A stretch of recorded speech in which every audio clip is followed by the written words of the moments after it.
don't know how many of you know this, but I used to be a sound engineer. Yeah. Back in it. This guy again! He's all of anything, I love it. I used to be a sound engineer back in the day, and it's so weird to actually be on stage rather than doing what Quang's doing. I will tell you this, Quang is doing it a lot better than I ever did. And part of that, I think, is his absolute dedication to being the loveliest man alive. And this is honestly how I feel about the GameMaker community. Sorry I turned up late. I got a few panicked calls from my girlfriend saying, "Where are you? I don't know anybody, I don't use GameMaker." She was very excited by prefabs though.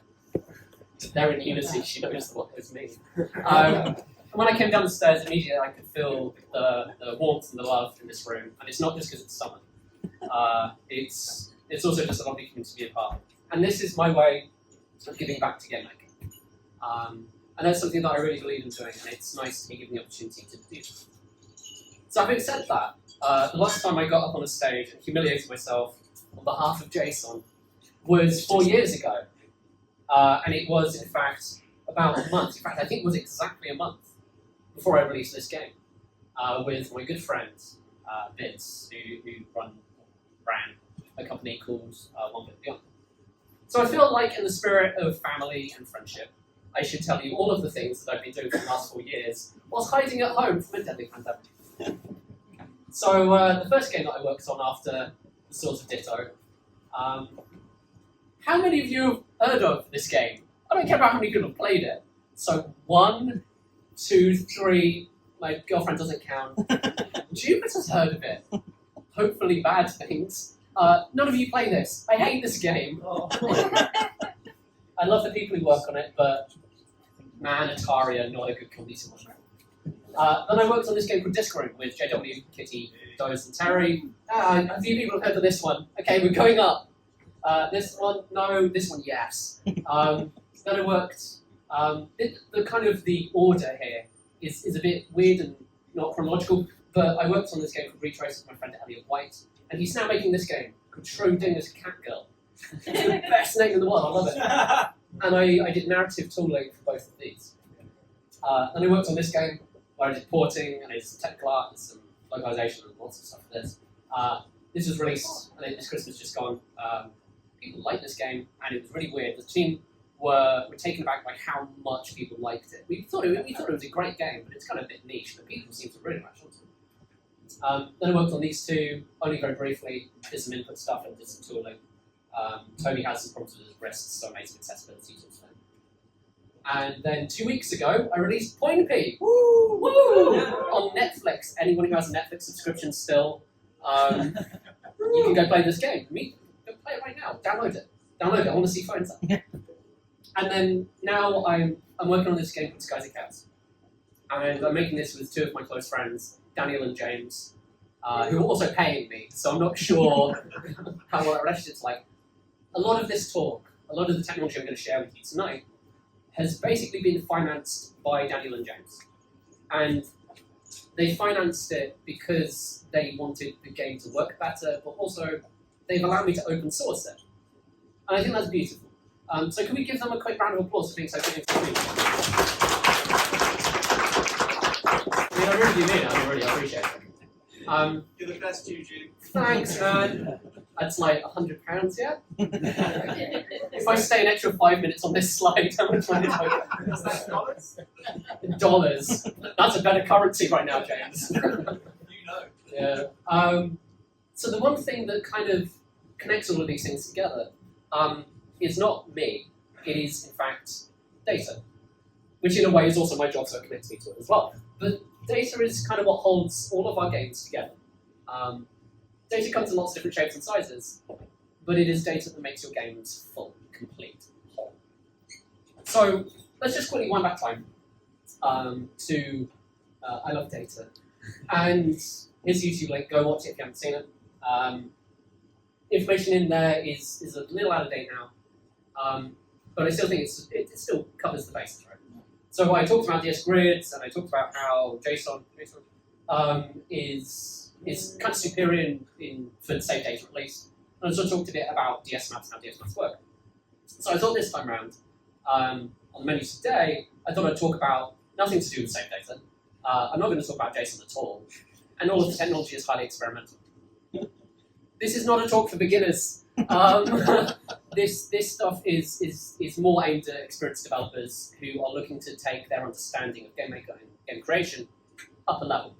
And for me, understanding data is what allowed me to go from being a hobbyist to being a professional.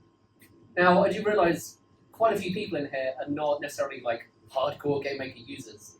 Can I have a quick show of hands of people who have like just started with Game Maker or are Sean, put your hand down. How many people in here consider themselves to be beginner users or kind of hobbyist users? Okay, James, that's my boss. He's the brains of the operation. So I'm talking to the right group of people. I was a bit worried about that. But it's good to know that all of you are keen to learn some cool new stuff. These are the assumptions I'm going to make in terms of knowledge.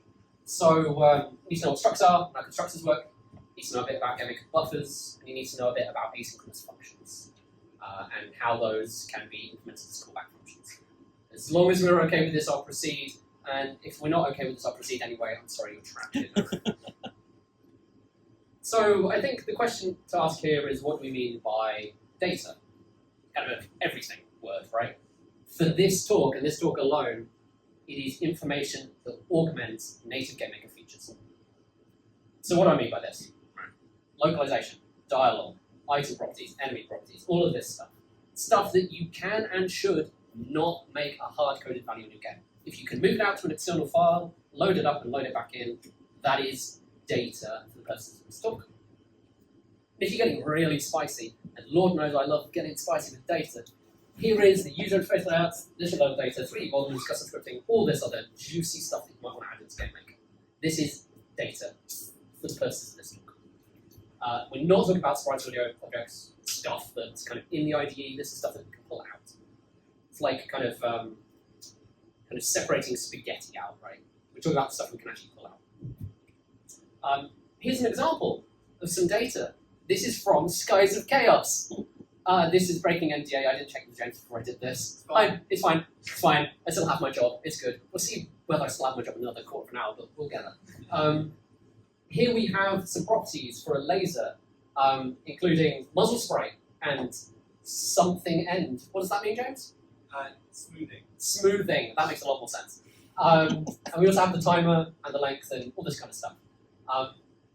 Because I lied and said there wasn't going to be a JSON in this talk, I couldn't resist. Here's the current practice with data in GameMaker. There are 4, I think. Correct me if I'm wrong here. I'm sure people at home on the internet, you're going to correct me on this. I'm 100% certain of it. There are 4 things. Hard-coded values. Okay, we all use these. We shouldn't.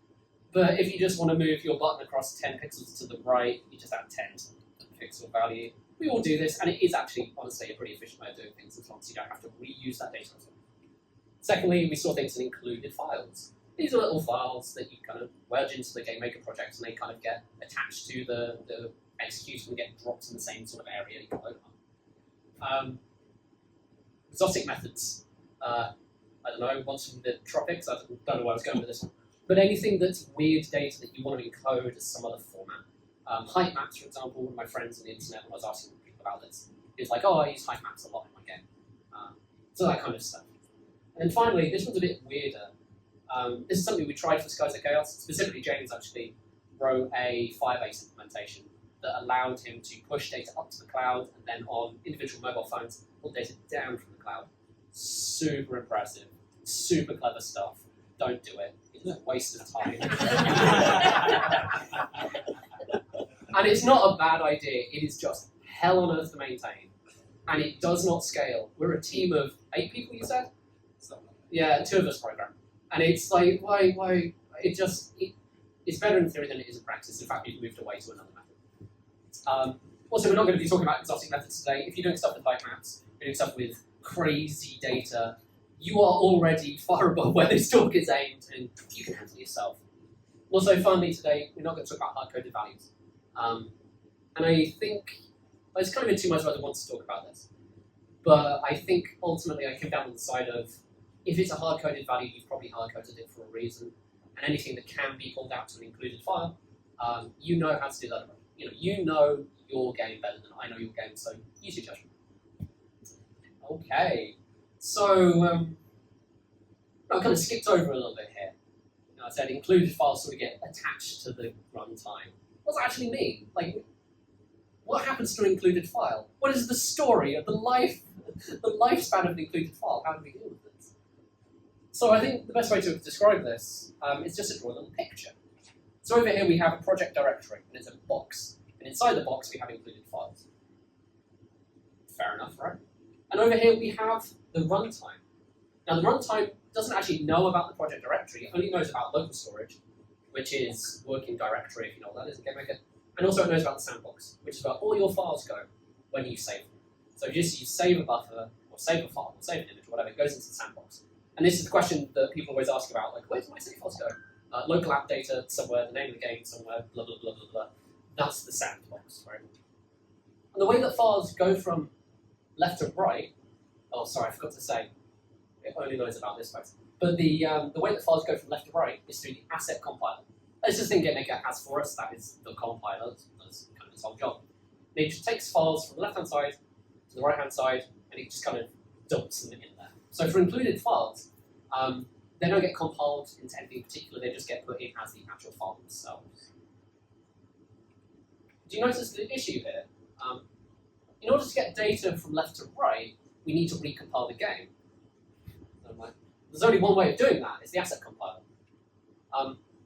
But recompiling is boring. Why do I have to recompile every time I change something? We should be able to live update our data. So anytime we have a change over here, it should just, the runtime should just know and should just pick it up. At least in development. I mean, when you're deploying the game on Steam or whatever, you don't want that. So what I'm saying is we should just deprioritize the asset compiler. It still needs to be there, because otherwise the game wouldn't work. But we should just be able to do this. Take whatever the hell we have over here and bring it across into where the runtime is. That'd be a lot quicker. It means that if I set up a UI library and I wanted to move something by 10 pixels to the right, I don't have to go into my game code, find the object, find the button, add 10 to it, press F5, see that somehow that broke something, and then fix that, and then have to do it again. I can just change the number, move it 10 pixels, and just do it then and there. It saves literally 5 minutes of time every time you change something. So how do we do this? This is exciting. Like, okay, where do we go? Well, here's the Skies of Chaos project file. James is sweating at the back. Do any of you know where your included files are stored inside your project folder? All together now, none of you know. It's data files. Also notice this little thing down here, pre-run step.bat.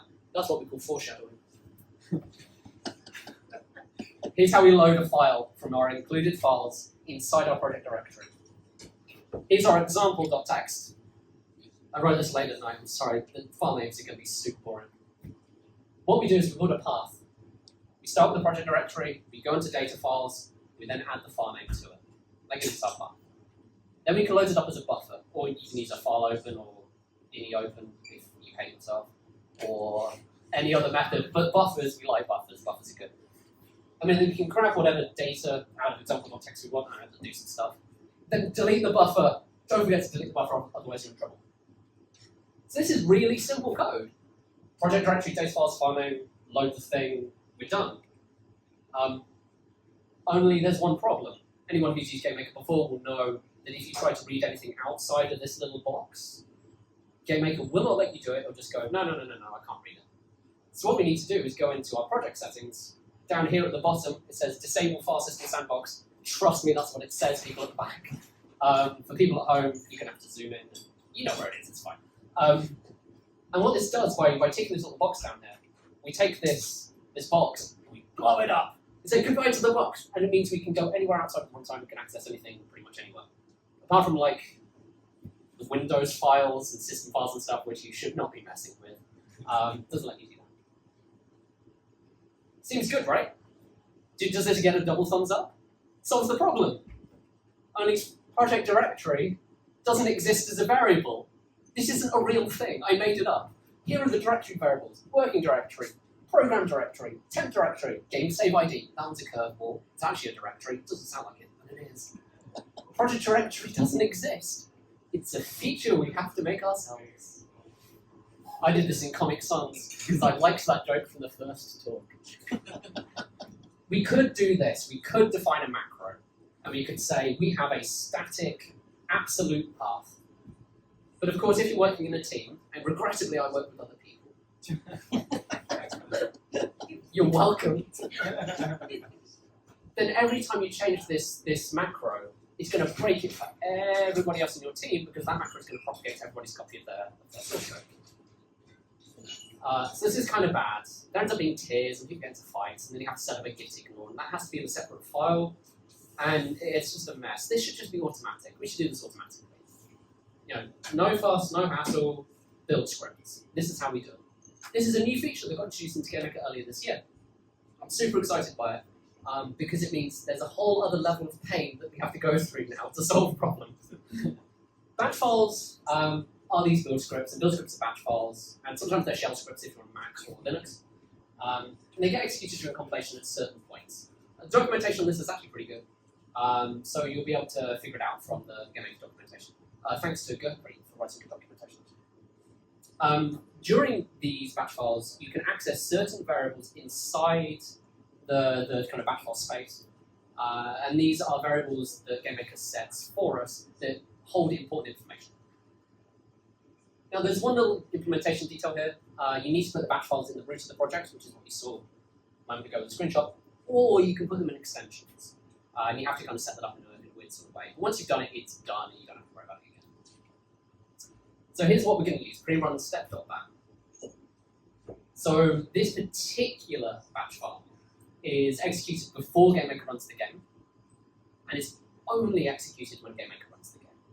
So there are two other ones, kind of two other types of build scripts. There's the project build script, and then there's the build script. It's called pre-build step.bat. It's kind of a confusing naming convention. This one only runs when the game actually runs. I will put a caveat in here again and say, like, this is only true on Windows. When you're running on Android, it gets a bit different. Same with iOS, same with Switch, that kind of stuff. But we only care about Windows, so. And here we have, like, the actual pre-run step.bat. This is the only line of code in this batch file. And it's super confusing if you've never seen batch files before. A lot of the stuff that I learned about pre-build scripts, I actually learned by copying what's in the Steam SDK. The new Steam SDK that Yo Games pushed out that had a mixed reception. This is sort of borrowed from that. And I guess let's just explain it. So project directory is over here, and this echo function command takes this string and kicks it out to a file. And this file is called project-directory.txt. Now project-directory.txt is going inside output folder. So where is output folder? That's just kind of, that's a very generic name. Let me show you. If you look back at our little diagram, output folder is local storage. So it actually puts the file in a place that the runtime can read it. That's kind of important. So that means that we can test if the project directory exists. And because we know that pre-run step.bat only exists when we're running from the IDE, that means this is a really good way of testing whether we're running from the IDE or not. When I say really good, it's an adequate way of doing it. And more than just that, since we put a string in that file, that text file, that means we can load the file as a buffer. Notice this is a relative path, so this is loading from inside working directory in this case. And then we can grab the string from the buffer, and that's our project directory, and then we delete the buffer, always delete the buffer. And then in the inverse, project directory we just say it's a blank string. You can say that's undefined. So that kind of solves it. So we can output a string into kind of GameMaker's local storage area, and we can read that string back out of the file, and now we know exactly where our project directory is. So now we know exactly where our files are, and we can load them whenever we want. And so I suppose the next question is, when do we load them? How do we know that a file has changed? Sounds like kind of a silly question on the face of it, like you just check everything in the file, right? You just go, you know, copy A and copy B, and you just go through and check it. But for large files, or even pretty small files, it's a very slow way of doing things. So instead we can use a technique that was developed a long, long time ago called a hashing function. Now, if you happen to read a tech blog that I did for Yo-Yo Games a while ago on securing save files using HMAC, then you'll know these 4 principles off by heart, I'm sure. We don't really care about these principles in particular, but there is kind of an interesting property of hash files that we need to observe, is that it takes a big file and it turns it down into a small string. And the odds of 2 different files having 2 exactly the same strings are super small. So what this means is that you can take a big file and compare it to another big file, and if the 2 hashes are different, and comparing hashes is quick, then that means you know the file has changed. Super great. There are lots of different types of hashing function. We'll be using MD5. Please don't use MD5 for anything to do with security. This is a compromised hashing function. It just happens to be fast enough for what we're doing and good enough. You can use SHA-1, SHA-256, or SHA-512 if you're the NSA. Right, okay. Hashing. It's a lot to take in, I know, but trust me, it's almost over. We're going to set up a thing called a file watcher. This file watcher is a constructor. What it's going to do is it's going to act as a little brain. It's going to tell us when the file has changed, and if the file has changed, what to do. In this case, the constructor takes 2 arguments, takes a file name and a callback. The file name is what we're going to use to identify the file, obviously, and the callback is what we're going to execute when we load a file. And every time we load a file, it calls the callback. So let's start at the start. The path is going to be the project directory, those files, fine. That's our absolute path. Callback, we're just going to store that for use later. And then the hash we're going to set up as being an MD5 hash of the file. Super convenient function, just one little function call. Then we're going to add 2 methods to this constructor. Number 1, load. Pretty useful thing to put in a file watcher. The first thing we're going to do is update the hash. Kind of interesting, right? So it means that every time we load in a file, that means we're going to update our internal copy of the hash. That means that if we change the file and then load in the changed file, the internal hash that we've got inside our game is up to date with the file. Then we're going to do all this stuff. We're going to load in a buffer, we're going to execute the callback using the buffer, and then we're going to delete the buffer at the end. Notice that we're deleting the buffer at the end, and this is important because then it acts a bit like GameMaker's native async save load functions, or async save load events, isn't it, I think. And that just means it's a little bit easier to use, a little bit friendly to use for ourselves. Then we're going to add another method, final bit of code, and that's just a really simple return. So it returns whether our current internal hash is different to the hash of the file on disk. Super simple. Okay, let's use this in actual practical GML. So we're going to do all of this stuff on boot. So when we load up the game, this is what's going to happen. We're going to define our callback. Inside the callback, we're going to do stuff. I don't know, it's your game, you decide what to do. But the important bit is the buffer does not need to get deleted. Because remember the callback that we made? Well, the callback is before we delete the buffer, right? So we don't need to manage the buffer here at all. We just do the text parsing or the string parsing, whatever it is. Then we're going to create a thing called a watcher, where we just define what file watcher is. And here we are going to take the callback, put it back in, make sure that's passed into the constructor itself, and then we're going to use the file name itself. And since we're doing this on boot, and any data that you have in your game, you probably want to have actually processed on boot. I mean, especially like localization data, or player data, or bullet data, this kind of stuff. You need that to start the game. Then let's just load in the file. And every time we load the file, as we said, it executes the call. And at some point later, whenever that is, you know, maybe you want to do this on a step event, or an alarm, or you press F5 or you pause the game, some method, we're going to check whether the file has changed on disk. And if the file has changed on disk, then we're going to load. Easy peasy. So there's something to point out here. This works super well, and this seriously is actual code that we're using in Skies of Chaos to rapidly iterate on our game. But there's something that we haven't dealt with here, and that is making this production safe code. Because it's all well and good setting up live file reloading for your game, but if everybody can live reload into your game, then you have a compromised game in a way that you will not recover from. And maybe you want that actually, maybe you want modding, but you don't want everything in your game moddable, right? That's a bad idea. So what we're going to do is we're going to add in a bunch of other code. And it's all of this stuff. And really, all I'm doing here is I'm checking whether we're running from the IDE. Because if we're not running from the IDE, we should just do some null behavior. The hashes should be undefined. We should always say that the file is never changed, and over here we should never calculate the hash if we're not running from the IDE. Super easy.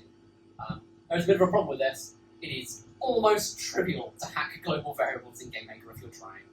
So the best way to handle this is just use a macro. You're going to want to have both levels of protection. You're going to want to have a macro and a global variable. So that just in case you forget to set the macro or you make a build that leaks out to logic somehow, then either the macro catches it or your global variable catches it. And hopefully, it's called a Swiss cheese model that uses in the aviation industry to make sure that horrible accidents don't happen. In this situation, having at least a couple of protections means that it becomes much more unlikely that you'll have problems. So I just want to take a second here just to kind of pause. I know that was quite a lot. As I said, Skies of Chaos have been kind enough to allow me to open source this stuff. So you don't have to go and write all this code yourself. Instead, you can just go download it. But I think it's really important for you to understand why code works. Because once you understand why code works, then you can improve on code. And that really is the spirit of open source development. I kind of expect people to make better versions of what I've made. I want people to, because then I can take that code and improve my own games with it. The cycle goes round and round and round. And that sort of stuff is really important. Having said that, this is a first attempt. And as a result, it has some nice features. It does all the hard work for you. You don't have to set up this constructor. You don't have to debug the whole thing. It just kind of works. In fact, this morning, a friend of mine from Australia pointed out to me that there was kind of a serious problem with what I was doing if you were using a certain setup in Git. And it didn't occur to me. And so he made a suggestion, and I accepted the suggestion, and I merged it this morning, literally in bed after I woke up. He was very insistent about merging the PR. And I'm very glad for that, I seriously am. It means a lot to me that people care as much as they do. This is also a Windows-only tool for now. I am working on making sure it works on Mac and Linux, which are kind of the two major targets. But also I'd like to get it working across all platforms. That's something that I think would be really exciting, so you can play a game and be like, oh no, the mix is wrong on my phone, and then change a number, and it automatically updates on the phone itself. That's something that's well within reach, and I think that's really exciting. I think we should have that as a feature out of the box. Of course, this library has live update included files, because that's what the whole talk was about. Thanks for joining me in the talk right at the end. But it can use note assets as data sources. And note assets are just bits of text inside your game that up to this point have just been used for like to-do lists and notes to yourself, or passively aggressively arguing with other people on your team. I have seen a lot of stuff in my days. People have taken it from like passive-aggressive comments to entire paragraphs. There's a whole brave new world out there with note assets. Here we can use note assets as CSVs if you really want to do that, or more realistically JSON, or some custom format that you come up with yourself. But now this is all packaged with your game, and you don't have to leave your IDE, you don't have to change context, you can just edit it straight in your IDE, all of your data sources. And also it has a cheeky little other feature as well. This is something we use a lot in Skies of Chaos, and also for Proxcorp's kind of next games that we're working on. I have a little feature in there where you can define a global variable to be a struct or an array or really any data. And when you reload the game, it will automatically update that specific variable to be the contents of that script. And in fact, you can have as many global variables in there as you want. This is not live coding. I want to make that very clear. This is a data solution. So you can't do crazy stuff like functions in there. You can't reference other stuff. You can reference assets as long as the assets existed when you made the game. But this is super useful, and it just takes a lot of pain out of some of the processing steps. Now, of course, if you do want live coding, it's not open source software, but proprietary software has you sorted. Vadim Diachenko, or Yellow Afterlife, has made truly like era-defining work here. This guy's incredible. I think his contributions to the GameMaker community as a whole have been fantastic, but this really is the crown jewel. This allows you to edit all of the data that I didn't cover in this talk. So all of the stuff that is a native feature. You can edit sprites, you can edit shapes, you can edit code, you can edit routes, and it updates in the game. Why are we not all using this? It's the best thing ever. It's so good, and I don't know. I feel like this is the future. A lot of other. I mean, I think Godot has live editing already, but this, at least for us, is the closest we can get. So I want to say thank you to a few people. These people have helped me develop Dynamo over the past few months, especially over the last couple of weeks when I've been rushing for this talk. I also want to say a big thank you to my partner, Chunjing Tan. She has listened to this talk like 5 times in a row. She doesn't even use GameMaker. She's been so patient. She didn't yell at me once. It's been so nice, so thank you, Jim. And also I want to say thank you to everybody on my little Discord server who have been so supportive of open source working chat. And of course, I want to say a big thank you to Imran, the barman. You rule, man. Thank you for getting me that water. Fucking lifesaver. I want to say thank you to all of you, obviously. Thanks. I'm done. 32 slides!